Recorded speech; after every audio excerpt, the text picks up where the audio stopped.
नमस्कार, कशिश न्यूज देख रहे हैं आप और मैं हूं आपके साथ तानिया चौधरी। वक्त हो चला अपन झारखंड का। रांची के नगड़ी में रिम्स 2 की प्रस्तावित भूमि को लेकर विरोध जारी है और पूर्व मुख्यमंत्री और भाजपा नेता चंपाई सोरेन ने प्रेस वार्ता कर सरकार पर निशाना साधा और कहा कि जिस भूमि पर ग्रामीणों ने पिछले वर्ष तक खेती की, अब अस्पताल निर्माण का हवाला देकर उस भूमि की घेराबंदी कर ग्रामीणों को खेती करने से रोक दिया गया है।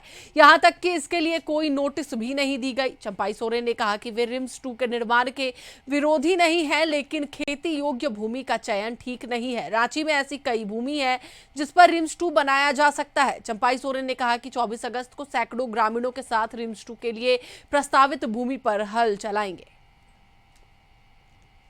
तो आएगा रुकने, हम बोलेगा आप अधिग्रहण किया तो हमको दिखाओ, कब किया, कब नोटिस किया, कब विचार हुआ कि रांची जिला के अंदर में कहीं आपका जगह नहीं है। जब कहीं जगह नहीं मिला तब आप खेती का जमीन को अधिग्रहण करने का पहल कीजिए।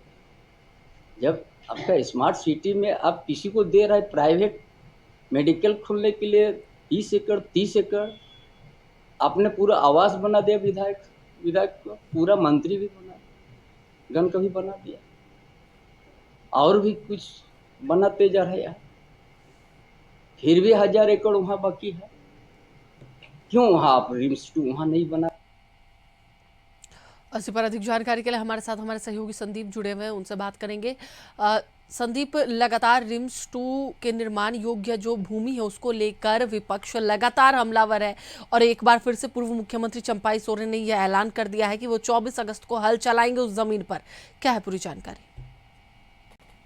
आज यदि रिम्स 2 बनाने को लेकर बात की जाए तो कहीं ना कहीं सरकार इसके लिए नगड़ी में जमीन प्रस्तावित की गई है और इसका विरोध कहीं ना कहीं शुरू से ही देखने को मिल रहा है। हालांकि शुरुआती दौर में कांग्रेस के अंदर ही इसको लेके कुछ विरोधाभास देखने को मिल रहा था और कुछ इसका विरोध भी देखने को मिल रहा था।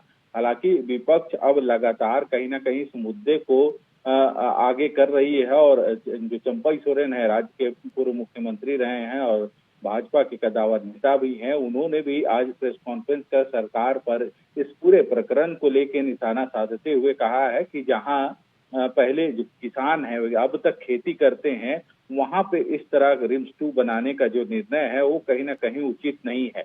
क्योंकि पूरे राज्य में क्या रिम्स 2 बनाने के लिए जमीन नहीं है कि जो खेतीहर जमीन है उसको रिम्स 2 बनाने के लिए प्रस्तावित किया जा रहा है और इसका विरोध शुरू से किया जा रहा है। और उन्होंने एक तरफ से ऐलान भी कर दिया है कि 24 अगस्त को वे सैकड़ों ग्रामीणों के साथ जो प्रस्तावित जमीन है नगरी में वहां पे हल चलाने का काम करेंगे।